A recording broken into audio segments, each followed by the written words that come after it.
and welcome to Indus News Live from Islamabad. I'm Hira Mustafa and these are the headlines.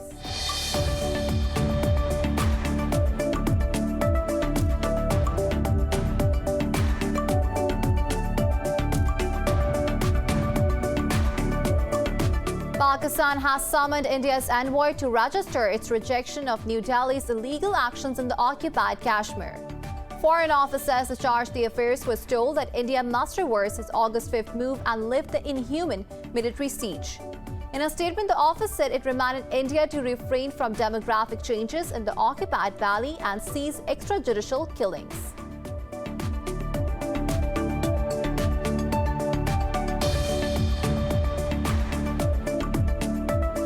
The U.S. has called on Iran's new president, Ebrahim Raisi, to return to talks on reviving the historic 2015 nuclear deal. A State Department spokesperson warned the window for diplomacy would not remain open forever. Raisi was sworn in yesterday, saying he will support any diplomatic plans to end sanctions on Iran. The Israeli army says it is firing artillery at South Lebanon in retaliation to the more than 10 rocket strikes. In a statement, the military said most of those rockets were intercepted and the rest fell in open areas. Meanwhile, Hezbollah confirmed it had fired rockets in Sheba farms in response to Israelis' airstrikes earlier this week.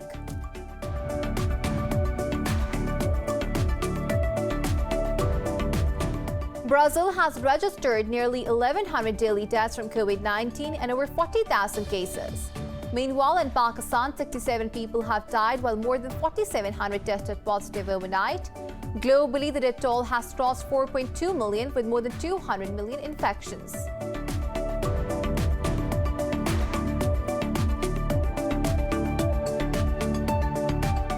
And in the Tokyo Olympics, Britain's duo has won the first ever women's marathon in the Games.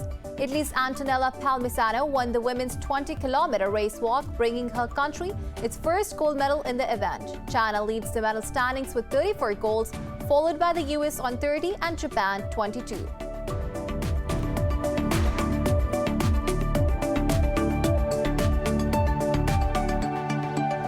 Well, those were the headlines. News in detail coming after the short break. Stay with us.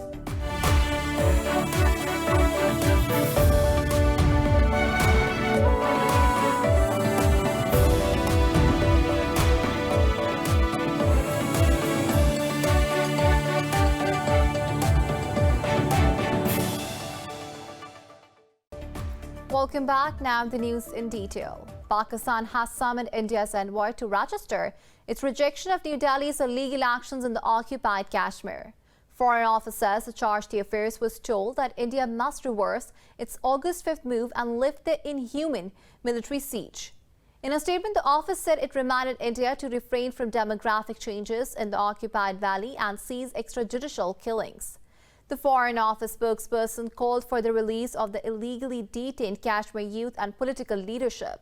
Zahid Hafiz Chaudhry also urged for the withdrawal of over 900,000 occupation troops from the territory. Pakistan says its ties with the U.S. are moving in the right direction. National Security Advisor Moeed Yusuf says both sides are focused on outcomes and not optics. In a tweet, Yusuf said he has concluded a constructive visit to the U.S. The advisor said he held discussions with his U.S. counterpart Jake Sullivan and think tanks. Earlier, Yusuf said Islamabad will not accept a forceful takeover in Afghanistan. In a press conference at the Pakistan embassy, he said Kabul has been trying to scapegoat Pakistan for its failures. He urged the government of Afghanistan and the Taliban to compromise and reach a peace settlement.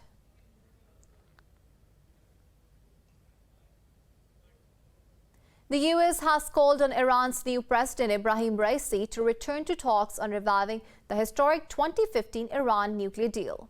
A State Department spokesperson says Washington hopes that Tehran seizes the opportunity to advance diplomatic solutions. However, Ned Price warned the window for diplomacy would not remain open forever.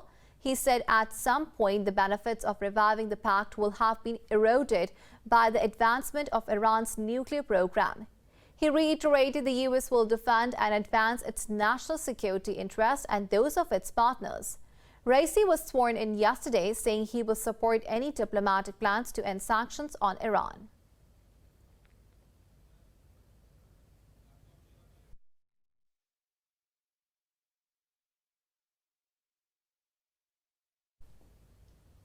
The Israeli army says it is firing artillery at South Lebanon in retaliation to the more than 10 rocket strikes. In a statement, the military said most of those rockets were intercepted and the rest fell in open areas. Hezbollah confirmed it had fired rockets towards disputed Sheba farms in response to Israelis' airstrikes earlier this week. There are no immediate reports of casualties from either side. The cross-border hostilities have been escalating amid tensions with Iran. Lebanese President Michel Aoun said strikes indicated the presence of Israel's aggressive intentions against Lebanon. Israel's defense minister Benny Gantz says the country's military is ready to strike Iran. This came as tensions continue to rise in the region following a deadly drone strike on an Israeli-managed tanker off the coast of Oman. In an interview, Gantz said the world needs to take action against Iran now, while Iran's foreign ministry called Israel's threat another brazen violation of international law. In a tweet, a ministry spokesperson said any foolish act against Iran will be met with a decisive response. Israel has said it provided hard evidence to allies that Iran was behind the attack on the tanker. The US and the UK also blamed Iran for the attack that killed 2 people and pledged to respond. But Iran has rejected the accusations, warning against what it called attacks on its interests. The European Union has reiterated that Israeli policy of settlement construction on occupied Palestinian territories is illegal. In a tweet, EU delegation to Palestine said the bloc members and like-minded countries visited Beita village near Nablus city. The delegation included representatives from the UK, France, Germany, Italy, Spain, Belgium, Denmark, the Netherlands and Sweden. The EU said the visit comes amid rising levels of settler violence against Palestinians and the building of an illegal outpost on Mount Sabi. All participants reiterated strong opposition to Israel's settlement policy. The delegation said the total number of settler attacks in 2021 has increased by 46% compared to the same period in 2020. It said 96% of investigations by Israeli authorities into alleged acts of settler violence do not lead to the filing of an indictment. The diplomats noted Israeli security forces have killed 6 Palestinians, including 2 children, since May. They said Israeli settlers and others who are responsible for crimes against Palestinians must be held accountable. Meanwhile, British Council Journal Diane Corner said settlements threaten the physical viability of a 2-state solution. The UN Security Council is set to meet today to discuss the Afghanistan crisis. It comes amid an intensified fighting between Afghan forces and the Taliban amid foreign troops' withdrawal. The US says the Taliban's violence and hate have never been sustainable forms of governance. In a tweet, US charged the affairs to Kabul said the group's current offensive shows it only knows violence. In a tweet, Ross Wilson said Washington urges the Taliban to choose peace. Earlier, the European Union also called for an urgent, comprehensive and permanent ceasefire in Afghanistan. In a statement, the body said the Taliban should be held accountable for rights violations in areas under their control. An armed group has killed at least 30 people in a series of attacks in villages across northern Burkina Faso. In a statement, the Defense Ministry said the military killed 10 attackers and had regained control of the area. The ministry noted the victims included 11 civilians, 15 soldiers, and 4 government-allied militia members. It said attackers also stole cattle and set properties on fire. It added the counter-offensive to find the assailants is ongoing, on the ground and in the air. There was no immediate claim of responsibility.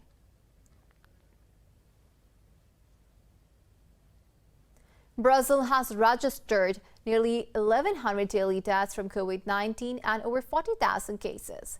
Globally, the death toll has crossed 4.2 million with more than 200 million infections. More in this report.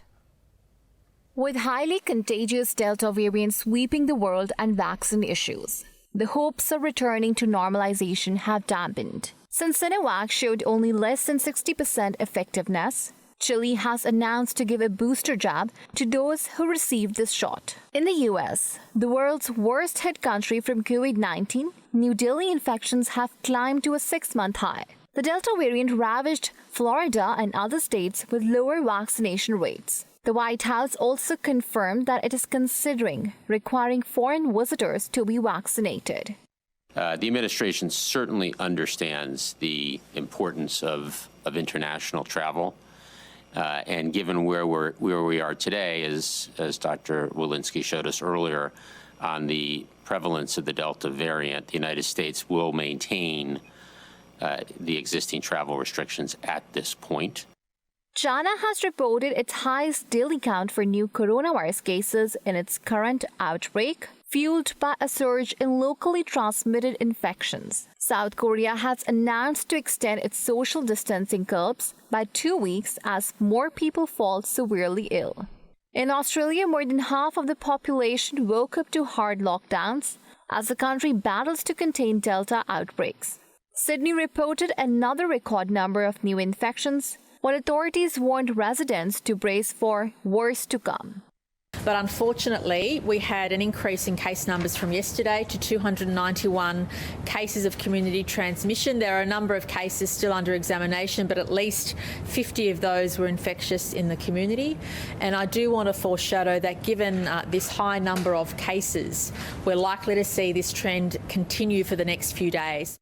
Over in Europe, Greece has imposed a nighttime curfew on 2 popular tourist islands to contain the spread of COVID-19. In Germany, health ministers' plan to place restrictions on unvaccinated people is facing stiff resistance from his coalition partners and the opposition.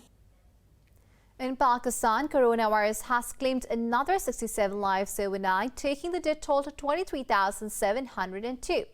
The Health Ministry says more than 4,700 people tested positive for the virus in the past 24 hours. It said the caseload has now crossed 1,058,000. Meanwhile, more than 954,000 people have recovered so far. The number of active cases is nearing 80,000, of which more than 4,100 are critical. The ministry says the positivity rate of overnight infections was 8.18.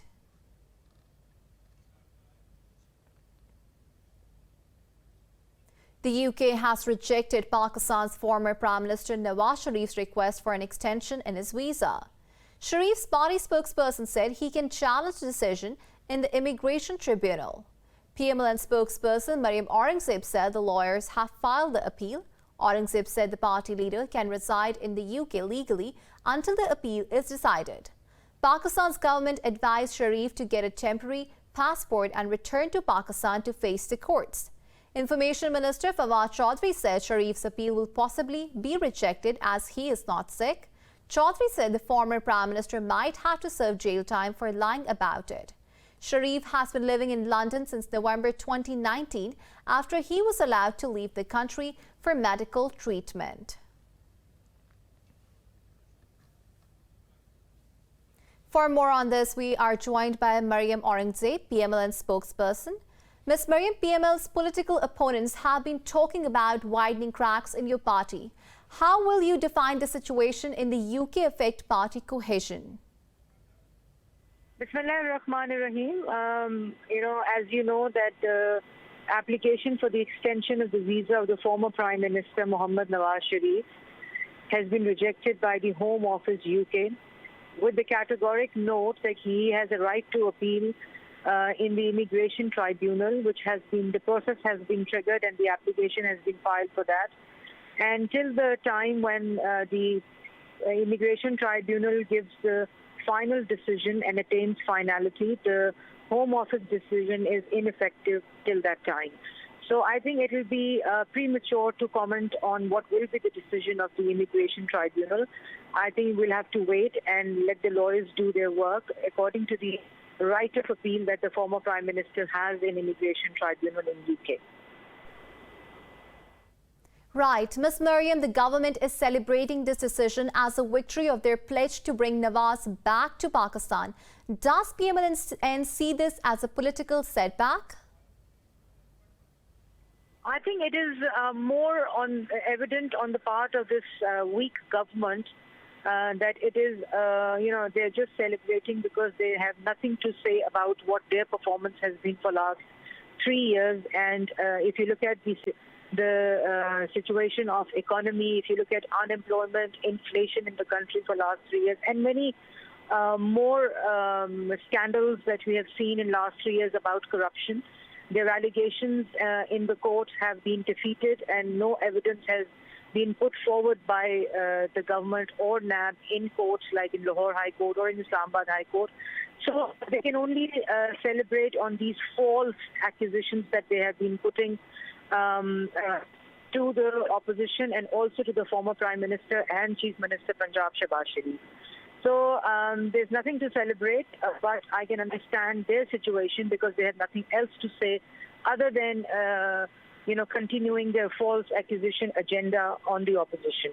The Prime Minister, if you remember, I want to draw your attention to the fact that when the Prime Minister was shifted from NAB to Services Hospital, his health situation deteriorated while he was in NAB, and then a medical board was formed by Punjab government in Services Hospital that recommended that the former Prime Minister's health is deteriorating and the treatment cannot happen in Pakistan.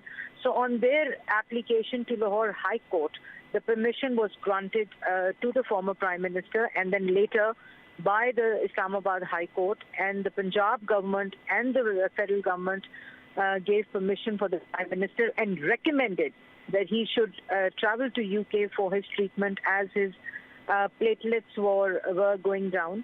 So while they are celebrating the fact, and they're also continuing to feed and say that he has ran away, so the former Prime Minister is, by all means here. And because they're scared of him, because they're scared of his political strength. Mariam Aurangzeb, thank you for speaking to Indus News. And further, we're joined by Ahmed Jawad, PTI Information Secretary, with us. Mr. Jawad, did the PTI government play any role to pursue the UK government in making this decision of not extending Nawaz Sharif's stay? Okay, first of all, I would like to clarify that in case of Nawaz Sharif case, bringing back to the country, it is not a case of any personal vendetta. It is a case of rule of law. So if we are trying to bring back Nawaz Sharif, it is based on the rule of law. He's convicted. He's required here in Pakistan by the court decision. And he left the country based on health conditions. And he was supposed to return after 3 months, which he never. So obviously, he's required back to Pakistan according to the law, according to the court decisions.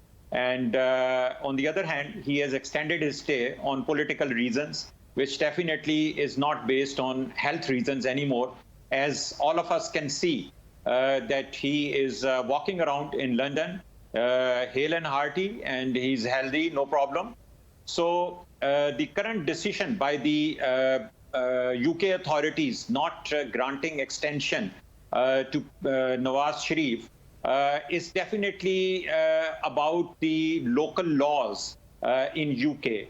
Obviously, PTI government, like I said, the rule of law, we have been pursuing officially and informing UK authorities that he's a convicted and he was given permission to leave the country for health reason, and he should be sent back.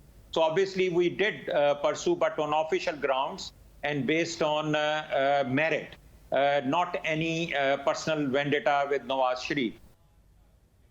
Right. Mr. Jawad, how has Nawaz's protracted stay affected his popularity among Pakistanis?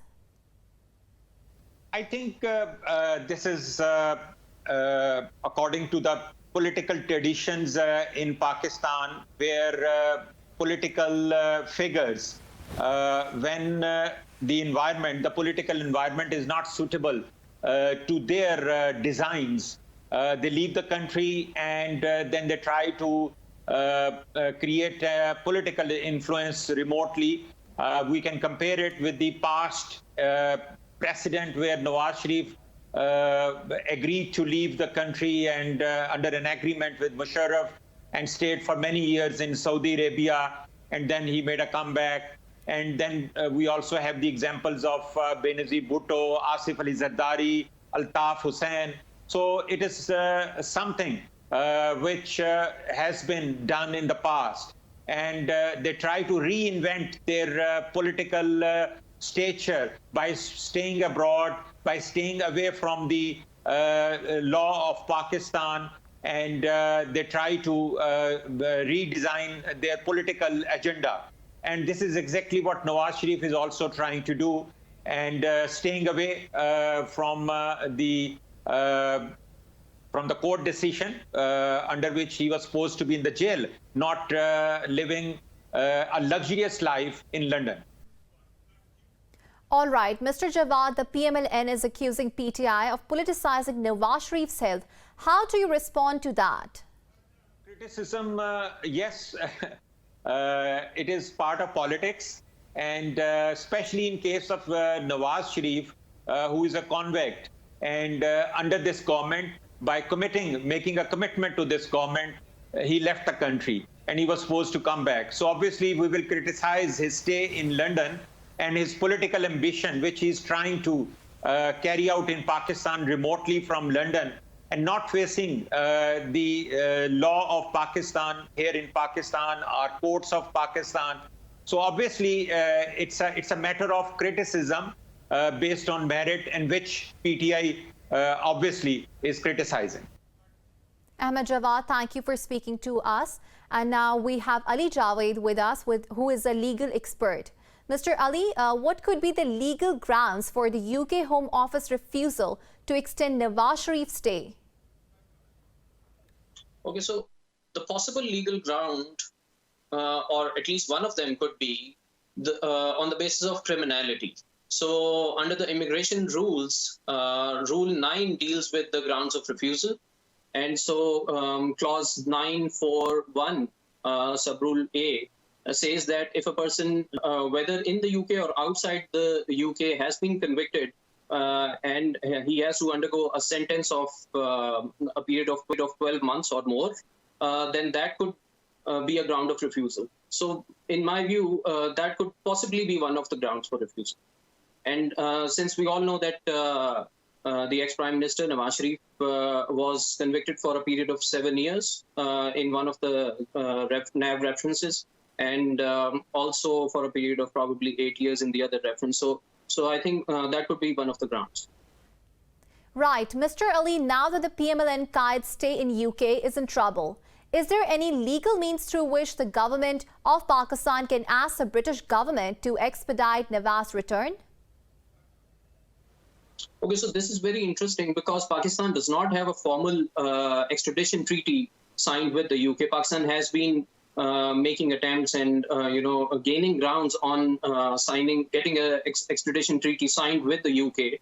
But since currently there's no extradition treaty signed, and at the same time, since Nawaz Sharif has the option to file an appeal against the refusal of extensions to stay. So during that period, when the appeal is being heard, I don't think the UK will deport Nawaz Sharif. And so what the Pakistani government can possibly do is, move an application to the UK authorities where they say that this person was convicted within our jurisdiction, and so he may be handed over to us. But unless and until that appeal is finally disposed of within the UK, I don't think Nawaz Sharif would be coming back anytime soon. Right. Ali Javed, thank you for speaking to Indus News. And now it's time to take a short break.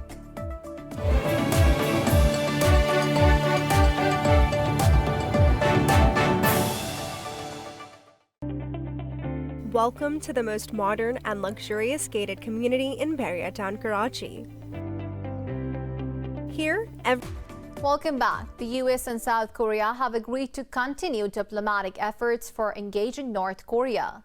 Secretary of State Antony Blinken and South Korean Foreign Minister Chung Eui-yong discussed the matter in a phone call. South Korea's foreign ministry said the two leaders stressed the goal of complete denuclearization of the Korean peninsula. Meanwhile, State Department said the secretary confirmed U.S. support for inter-Korean dialogue and engagement. Last week, both Koreas restored the hotlines that Pyongyang severed a year ago. Seoul's officials say leaders of both states are seeking to repair the strained ties and resume summits.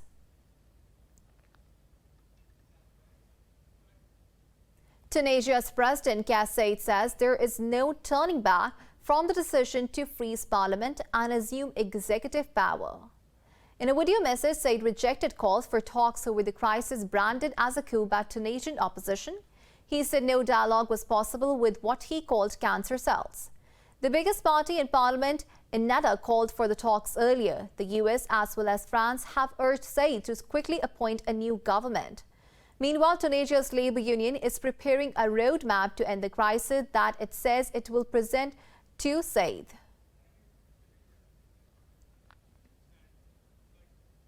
In Ethiopia, Tigray rebel forces have taken control of the town of Lalibela in the neighboring Amhara region. Lalibela is a UNESCO World Heritage Site and home to 13th century churches hewn from rock. The deputy mayor of Lalibela, Mandefer Tere, said the town is under the control of the Tigray rebels. He said there had not been any shooting, but residents were fleeing from the town. The mayor said he was concerned about the safety of the historic churches. Witnesses reported that hundreds of armed Tigrayan men entered the town without any fighting. They said Amhara's forces allied to Ethiopia's government fled the area with local officials and left civilians defenseless. Meanwhile, the U.S. called on Tigrayan forces to respect the cultural heritage of the town. Washington also voiced concerns over reports of child soldiers recruited by rebels and Ethiopian forces, harassment of ethnic Tigrayans. In North Korea, flash floods due to the heavy rains have caused immense destruction along the country's east coast. The state media said thousands of people were evacuated while hundreds of homes were damaged. It said farms and roads have also washed away. The reports come as concerns grow about damage to crops and its potential impact on food supplies in North Korea. The country is cut off from most foreign imports and aid by international sanctions.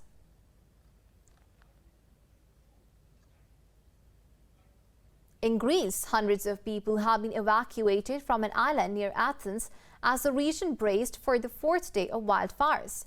Temperatures have been over 40 degrees Celsius all week, while gale-force winds are expected to spread the flames further. Details in the following report. As searing conditions persist in Greece, the Civil Protection Authority has issued an extreme fire warning for half the country. Coast Guard vessels assisted by tourist boats picked up 631 people from 3 beaches on the island of Evia. The flames have burned through a vast area of pine forest on the island and reached the sea. The skies of Athens are again clouded by thick smoke. Wildfires on the northern outskirts of the city have burst back into life after dying down earlier in the week. Crews with water-bombing aircraft tried to prevent the flames from reaching the nearby town of Marathon. Meanwhile, villagers in the western Peloponnese refused to evacuate their homes. Leave and go where and let my house burn? If we had left, this place would have burned. We told the women and elderly and the kids to go, and whoever was able to stay to help us, however they could. The blazes have erupted across Southeast Europe as a heat wave is baking the region for a second week. North Macedonia's government has also declared the country in a state of crisis for the next 30 days due to wildfires. Meanwhile, battling blazes for over a week, Turkey says it aims to bring all of them under control on Friday. Authorities said efforts are underway to put out the 13 fires in 6 provinces. European scientists have reported last month as the world's 3rd hottest July on record. They say unusually high temperatures were seen in regions from Finland to the U.S. Details in this report. Emissions of greenhouse gases continue to change Earth's climate. Scientists say global warming is making heat waves more likely and more severe, and a hotter planet will lead to heavier rainfall. The last 7 years are ranked as world's hottest on the record. Copernicus Climate Change Service says coming years will set new records of global warming. The results from this month's release of Copernicus climate change data show that globally, July was the joint third warmest on record, so joint with last year. And of course, as with a global warming trend, we will see record-breaking months and years as we move forward, because of this underlying trend. But then, of course, there are slight variations on top of that. So not every year is going to be warmer than next or every month. Multiple regions were beset by extreme weather events last month. It was Europe's second hottest July on record after 2010. Record-breaking heat in the United States and Canada, which began in June, killed hundreds of people and fanned wildfires. In China, Belgium, and Germany, extreme rainfall caused deadly floods. If we look at Europe, it was also the second warmest July month on record, but it was actually quite spatially different across Europe. So Eastern Europe was much warmer than average, and there were a number of heat waves in that region, whereas in parts of Western and Central Europe, it was actually below the kind of recent 30-year average. Copernicus records go to 1950 but are cross-checked with other data sets that trace back to the mid-19th century. China's rover Zhurong has traveled for more than 800 meters on Mars, including over complicated terrain. The China National Space Administration says the rover has worked on the surface of the red planet for 82 Martian days. The rover has been in orbit for 379 days and is functioning properly. Meanwhile, China has launched another communication satellite into space aboard a Long March 3B carrier rocket. The Zhongjing 2E can provide transmission services for radio, television, and broadband multimedia for national institutions. The launch is the 383rd flight mission of the Long March carrier rocket series.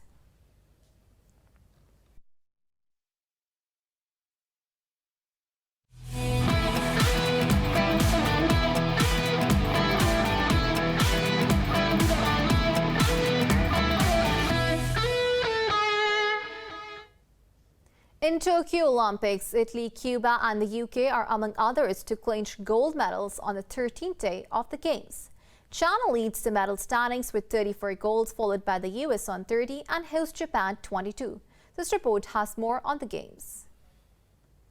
Day 14 of the Games is scheduled to feature a total of 23 medal events. Laura Kenny has become the first British female Olympian to claim gold in 3 consecutive Games. She won the women's medicine race alongside Katie Archibald. Italy's Antonella Palmisano won the women's Olympic 20-kilometer race walk, bringing her country its first gold medal in the event. Team US bagged the gold in the women's beach volleyball by defeating Australia. Poland's David Tomela won the gold medal with a dominant performance in the men's 50-kilometer race walk. Meanwhile, Britain earned the bronze medal in the women's hockey tournament after a hard-fought 4-3 win over India. Britain Lauren Price qualified for the gold medal round after beating Dutch opponent Nutschka Fonten in the women's middleweight boxing. Cuba's La Cruz won the men's heavyweight boxing gold medal after beating Russia's Muslim Gadzhimagomedov.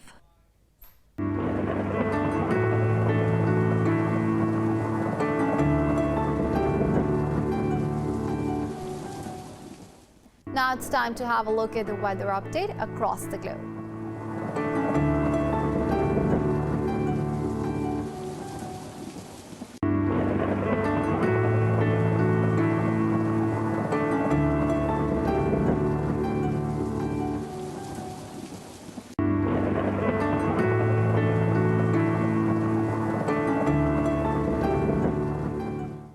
For the latest updates, you can follow us on social media at indus.news.